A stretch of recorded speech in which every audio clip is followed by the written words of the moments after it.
धारदार लोखंडी कोयत्याने गंभीर दुखापत करून जीवे ठार मारण्याचा प्रयत्न करणारा आरोपी जेरबंद. गुन्हे शाखा युनिट क्रमांक 2 ची कामगिरी. माननीय श्री संदीप कर्णिक पोलीस आयुक्त, माननीय श्री किरण कुमार चव्हाण पोलीस उपायुक्त गुन्हे तसेच माननीय श्री संदीप मिटके सहाय्यक पोलीस आयुक्त गुन्हे नाशिक शहर यांनी शहरातील पाहिजे फरार आरोपितांचा शोध घेऊन कारवाई करण्याबाबत सूचना दिल्या आहेत.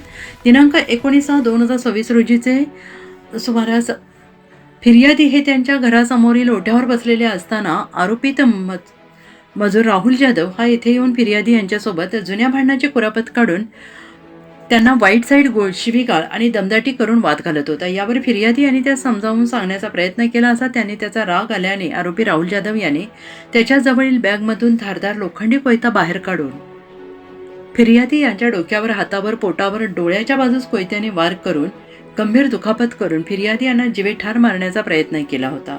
आणि यावरून फिर्यादी यांनी सातपूर पोलीस ठाणे येथे गुन्हे रजिस्टर क्रमांक 580/2026 भारतीय न्याय संहिता कलम 109, 1, 115, 351, 2, 3, 3, 5 प्रमाणे गुन्हा दाखल केला होता.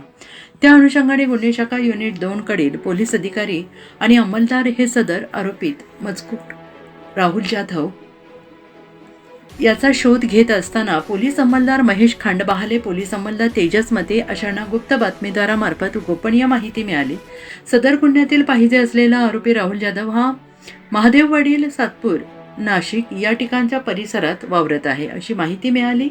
सदरची बातमी पोलीस अंमलदार यांनी गुन्हे शाखेचे प्रभारी अधिकारी सहाय्यक पोलीस निरीक्षक श्री हेमंत तोडकर यांना दिली असता त्यांनी बातमीची खात्री करून कायदेशीर कारवाई करण्याचे सहाय्यक पोलीस निरीक्षक श्री डॉक्टर समाधान हिरे, पोलीस उपनिरीक्षक संजय सानप, सहाय्यक पोलीस उपनिरीक्षक मनोहर शिंदे, पोलीस हवालदार चंद्रकांत गवळी, पोलीस अंमलदार महेश खांडबहाले, तेजस मते अशांना आदेश दिले. यावरून नमूद पथकाने मिळालेल्या माहितीच्या आधारे सातपूर येथील कमानीजवळ महादेववाडी, नाशिक येथे सापळा लावून राहुल जाधव याला शिताफीने ताब्यात घेऊन त्यास त्याचे नाव आणि पत्ता विचारला असता त्याने त्याचे नाव राहुल शांताराम जाधव, वय वर्ष 31, राहणार महादेवनगर, भाजी मार्केटच्या पाठीमागे, सातपूर, नाशिक असं सांगितलं.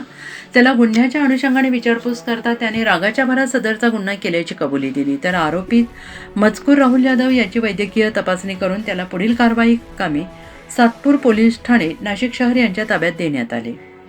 सदरची कामगिरी माननीय श्री संदीप कर्णिक पोलीस आयुक्त, माननीय श्री किरण कुमार चव्हाण पोलीस आयुक्त उपआयुक्त गुन्हे तसेच माननीय श्री संदीप मिटके सहाय्यक पोलीस आयुक्त गुन्हे नाशिक शहर यांच्या मार्गदर्शनाखाली गुन्हे शाखा युनिट क्रमांक 2 कडील सहाय्यक पोलीस निरीक्षक हेमंत तोडकर, प्रभारी अधिकारी सहाय्यक पोलीस निरीक्षक डॉक्टर समाधान हिरे, पोलीस उपनिरीक्षक संजय सानप, सहाय्यक पोलीस उपनिरीक्षक मनोहर शिंदे, पोलीस हवालदार चंद्रकांत गवळी, पोलीस अंमलदार महेश खांडबहाले, तेजस मते, प्रवीण वानखेडे, चालक पोलीस अंमलदार जितेंद्र वजेरे अशांनी केली आहे. काय नेमकी कारवाई केली आहे? बराचसा मुद्देमाल ठिकाणी समोर आला, 5 आरोपी देखील ताब्यात आहेत. माननीय पोलीस आयुक्त साहेब यांनी नाशिक शहरात सायबर गुन्हेगारी रोखण्यासाठी त्यांनी आदेशित केलं होतं की कॉल सेंटर्स, ऑनलाईन गेमिंग आणि सायबर रिलेटेड इतर जे काही ॲक्टिव्हिटी आहेत त्याच्यावर प्रतिबंध कारवाई करावी असे आदेश दिले होते. त्या अनुषंगानं गोपनीय माहिती प्राप्त केली असता देवळी नाशिक रोड परिसरामध्ये ऑनलाईन गेमिंग, ऑनलाईन बेटिंग चालू आहे अशी माहिती प्राप्त झाली. त्या ठिकाणी सायबरची टीम रवाना करण्यात आली.